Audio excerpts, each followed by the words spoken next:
pleasure in introducing you to... Now, are you wandering off for coffee?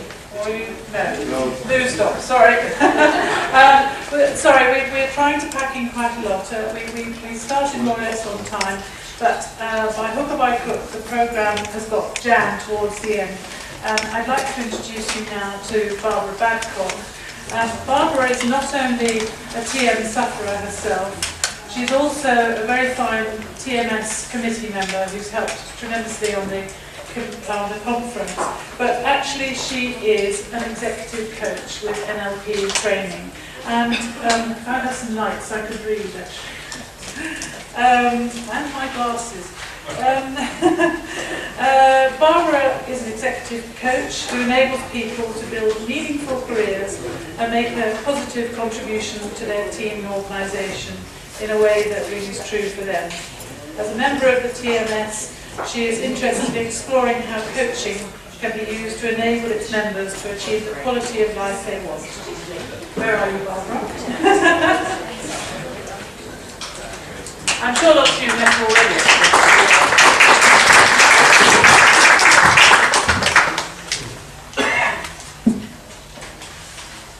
I must say this is a little different for me because I work in the corporate world and I'm used to walking around and talking and really engaging with people. I'm not used to being on a stage, but I know that's fun. So if I look a little, unsure, that's the reason why. But thank you very much for being here. Just to start out, I'm wondering, when TM, ADAM, or NMO took you by storm, so to speak, did you feel a whirlwind of emotions during the initial phases and for a period of time afterwards? Do you still continue to feel those feelings? And at times do you think that TM rules your life rather than being a partner or somewhere in the background? And do you dream sometimes about what you want to do with your life, what you would like to do, and wonder, what is it that I want? What do I want? But how can I achieve that? So I'm here to talk about taking control of ourselves and of our lives, and it's about self-management and looking at some ways how we can do that. And this can be in relation to taking control of TM, ADAM, NMO, or any other aspect of your life that isn't even related to your condition. This is also very, very applicable to the carers. And I don't want to forget the carers. I think of them as our hidden heroes. They've gone through a lot themselves in witnessing what has happened to us, and they may still be going through that. So I focus on this topic of taking control and managing ourselves. What I say comes from several beliefs of mine and others as well, that at the end of the day, it's up to us to take control for what we want. A lot of people come to me for work on building self-esteem and self-confidence. And it's almost like, hoping that someone else will give them that one definitive answer and believe in them. And at the end of the day, no one's going to believe in you but yourself. And it's like taking that power, taking that ownership. I also believe that we have that innate ability within us to take control. We may not know what to do or how to do it, especially when we are faced with the unknown. But we have the ability to find it, whether on our own or with the support of others.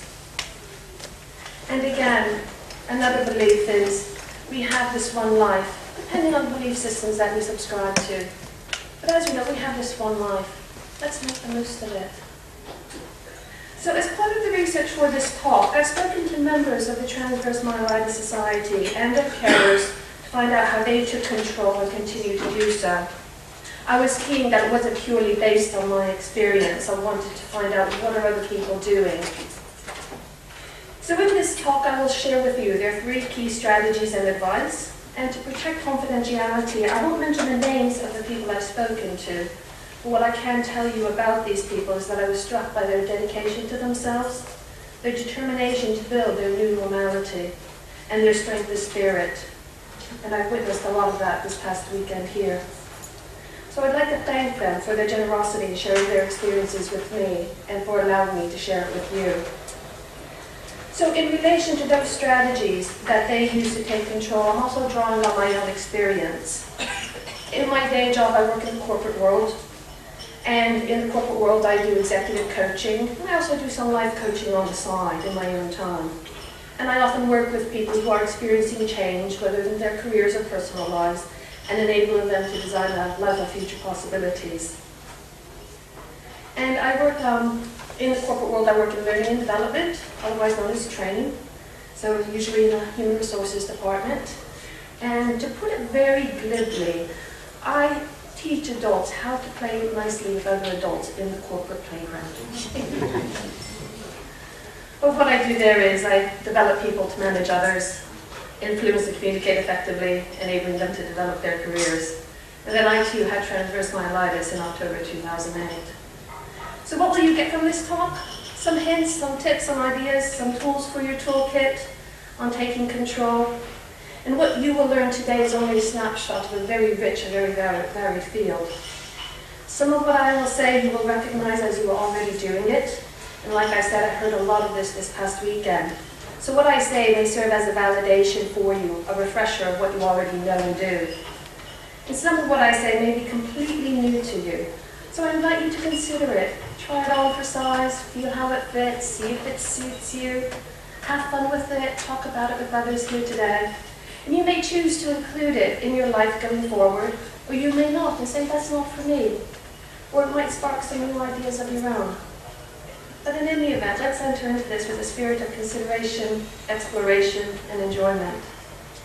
So the 3 key strategies that your peers came up with and talked to me about in taking control had to do around acceptance and change, accepting what has happened and what this means for us in practice and how do we deal with change. Another bit is identifying what is in your control to do something about and what isn't. And knowing what we want and breaking everything down into manageable chunks, those manageable activities was seen as important. And this is about setting goals, which Helen Smith referred to, and also Dr. Joan Hester. So I will expand on these 3 strategies during this talk and share with you the advice of your colleagues. And the first one we'll look at is the acceptance and change. And this is about our experience of change, how we deal with it, and acceptance. Helen mentioned that life experiences force us to learn coping strategies and that these can be similar across life experiences. And these life experiences are often about change. And sometimes the change might not be welcomed. You know, getting a serious illness. There can be big changes, there can be small changes. We might find the change really exciting sometimes. Other times we might find it downright scary or just a little bit unsettling. And then sometimes we get in a real fortunate position, we get a lot of change all at once that we have to deal with. So these changes can include becoming seriously ill and the possible long-term impact, bereavement, change at work, new boss, new role, promotion, redundancy, retirement, relationships, breakup, divorce, loss of a friend, developing new friendships, birth of a child, the growth of a child, moving to a new house, town, school, job, or country. And these are just some of the many changes that we experience. And the list of change is long. But what happens to us as we experience this change? So in this, what I'll do now is just explain what actually we tend to feel, the cycle of emotions that we go through when we experience change. Here you have the past, what is known, and on the other side, future, what is unknown. Down here, this is about the internal self, what you're thinking of, and up there about the external environment. The initial stage is often denial, shock. They can't really mean it. Numbness, and you don't feel anything anymore emotionally. Passive, it'll go away. And reflecting on how good things were in the past. And you may feel some other emotions as well. The next stage is resistance, anger, withdrawal, shutting out, shutting others out. Frustration, blame, blaming yourself, blaming others. And that attitude, I really don't want to deal with this. The next stage is often exploration. What might happen to me? What are the possibilities? Starting to think about, okay, what is it I want, and clarifying that.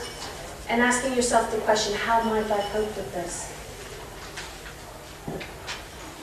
The last stage is commitment, vision, an action plan, opportunity, collaborating, cooperating with others.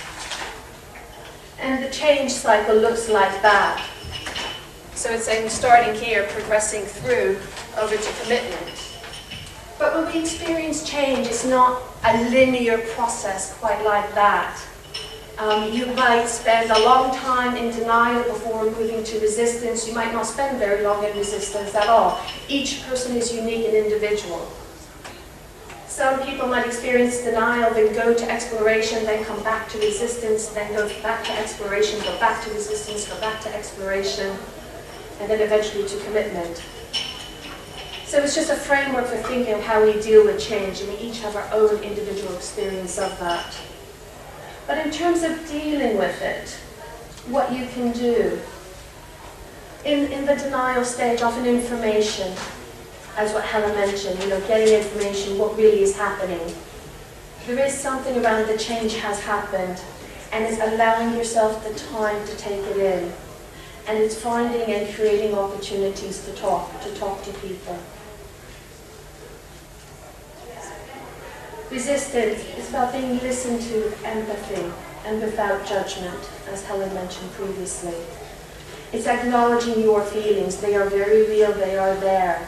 And it's not about this feeling is bad, I have to get away from it. This is just where I am right now. I'm going to acknowledge that. What is it trying to tell me? Expressing your feelings, being sorrowful. Encouragement, support. Where are you getting your encouragement, support? What is your support network like? In exploration, it's focusing on the future, starting to set the priorities, thinking of the different options. Get and provide support in doing this. Meet as often as you possibly can with others. This may be virtually, Skype is brilliant. Maybe in person through support groups. And set short-term goals.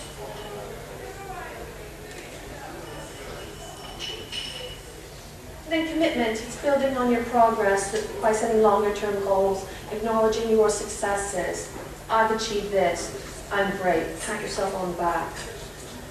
Capitalize on your strengths. What are you really good at? How can you do more of that? Again, planning for the future and helping others. And again, it's going through the cycle. When I spoke to your peers in the TM Society, this is what they had to say, without me talking about any of this to them. They said acceptance takes time. How much change there has been, therefore how much you have to accept, can affect how long it will take. You have to accept it to move on. Give yourself time to grieve. It's okay to grieve. Embrace the emotions you're feeling. Talk to people about what you are feeling. They said to be strong inwardly, you have to be open to being intimate, to listening and accepting, and you need the support of others in processing it all. Find out what others do, try it on for size, consider if it can work for you. I love this saying someone once shared with me, accept the diagnosis, but not the prognosis. And a lot of people I spoke to had this rebellious part of them where they didn't fully accept what happened to them, and that's okay, but they used that rebellious part of them to spur them on to achieve. Someone I spoke to was a dancer. They can no longer dance for now. They have started a Zumba class. And they said, I am recovering a lot quicker now. They said you can retain parts of your life before the change in your new normality. It just might be in a different form. Consider exploring that. Do things you enjoy. People often compare themselves to others. For example, someone said, look at the people in Japan right now. Gosh, I'm glad I'm not in that situation. Compare yourself to where you are now in your recovery as compared to 6 months ago, a year ago, and celebrate that progress. So that's the first stage, is where are you in this change cycle? And what are you doing to support yourself and to get others to support you as well? The next thing is around how best to use your energies. And this is around knowing what is in your control to change, to do something with, to take control of, and what is outside of your control. So I have these 3 circles here. The direct control, something you can possibly influence, and what is a concern. It's not in your direct control, that's what you've got to let go. So an example of something that would be in your area of concern to let go, A great one is the economy. Right? It's not great right now. We can't do very much about it. You have to not worry about it in this respect. It might be you have a relative, doesn't keep the home very tidy, very neat, and it drives you mad. And believe me, I have a relative like that. It drives me mad every time I go in there. But you know what? I can't control it. I can't change it. I've just got to let that go. What other people think or say to you and how they do that. We can't control what other people say to us and how they say it. I often hear, she makes me feel that way. He makes me feel that way. And it's actually, we can't control what they say or how they say, but we can control our response to that.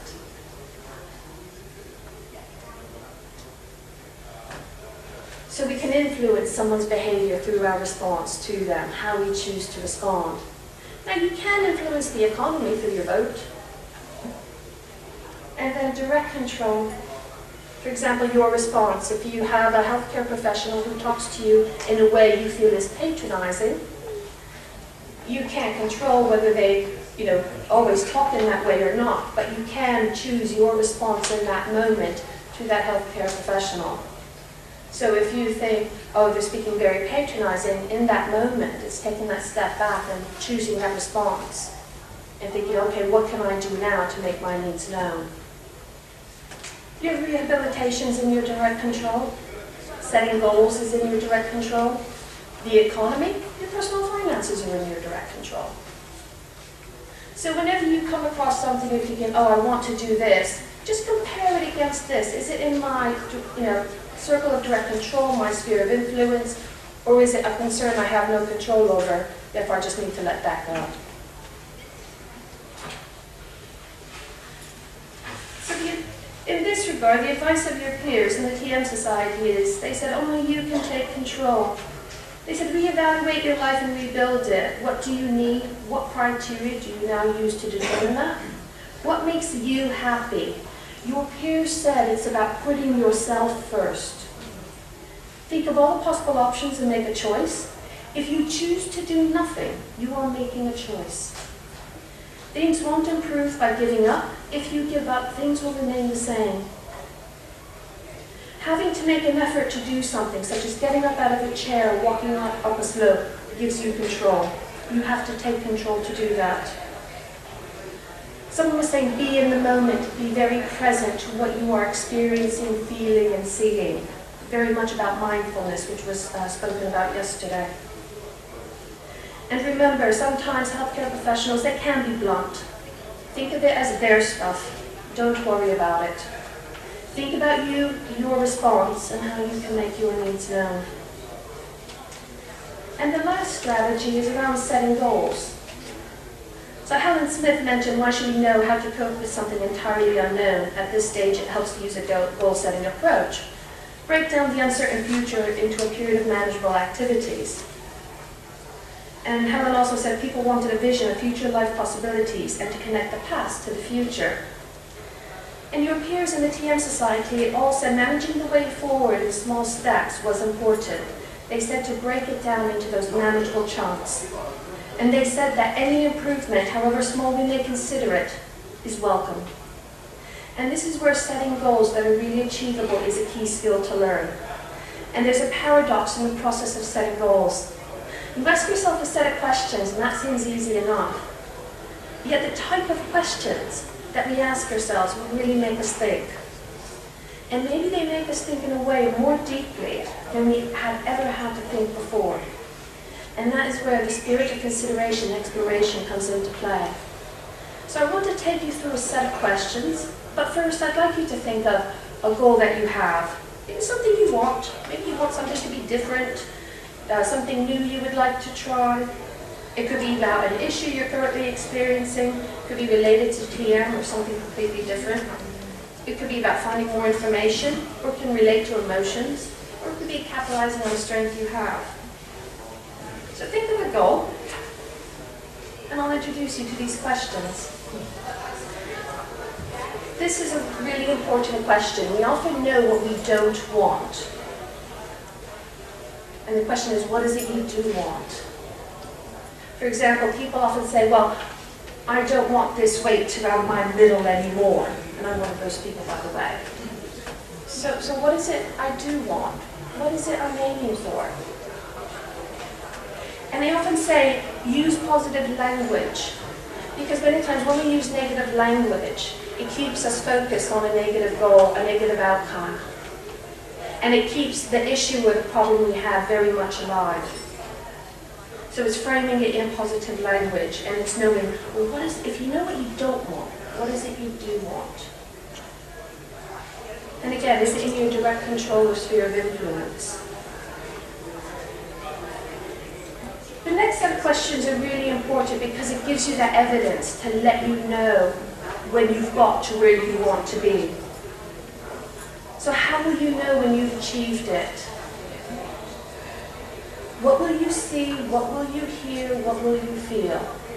And this relates to the imagery that Dr. Joan Hester was talking about, visualizations, that all of our Olympians are using right now to prepare for 2012. It's seeing it in your mind's eye, a picture of what it is you want, with you in that picture, being in that picture, as bright and clear as you can make it.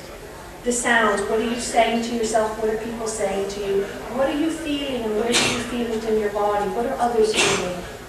Make that really vivid. And that will give you the evidence that you know you've achieved your goal. And it also starts to make it become more of a reality. The next set of questions are really important because they relate to your motivation and your commitment and your confidence to achieve it. So achieving this goal worthwhile. What will it get you? What will you gain by achieving it? But really importantly, what will you lose? I'd like to demonstrate with a personal example. I used to smoke, so any doctors in the room will be happy to know I quit.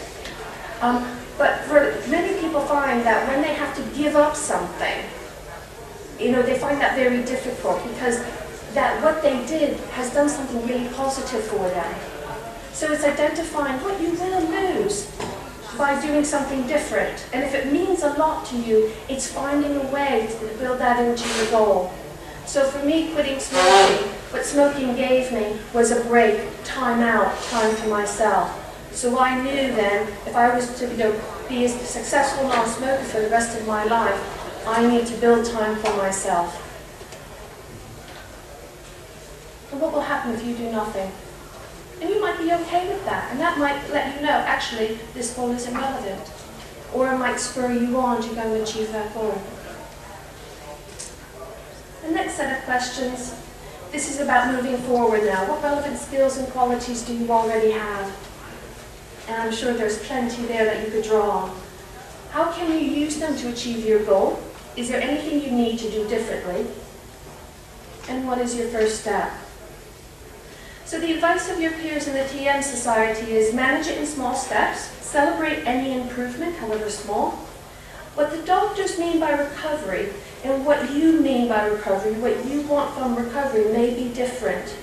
And this links into what we've spoken already around accepting the diagnosis but not the prognosis. It also helps to keep your expectations realistic and therefore your goals achievable. Your goals should focus on things other than your condition. Build activities into your goals. For example, you've got the wonderful charity here, Stitchly. What a brilliant idea. It can serve as a way to distract you from any discomfort or pain you may be feeling. One member likes to take his dogs for a walk and take pleasure in the details of nature. Another has started Zumba classes and felt that has aided in their recovery. I know that when I walk and the numbness starts to set in, I think of building a dream home. So in short, what I've attempted to do was explain the 3 key strategies your TM Society peers have used to take control around acceptance and dealing with change, how to identify what we can take control of in dealing with change, and how to deal with those things outside of our control, and setting goals. So I hope this has given you additional tools for your toolkit. I have one last tool to give you. Ask yourself, what have I learned about myself during this journey of change, whether as a person who is ill or the carer? This is tapping into your hidden depths and strengths as a unique individual. Embrace those strengths, celebrate them, actively use them on your journey. If you have further questions or comments, do let me know. And if you would like a copy of the slides, I'll put a piece of paper out again near the chocolate so that you can, put your email down. I will send you the slides. If you would like a copy of the goal setting questions, I do have cards with questions on them. So thank you very much for your time.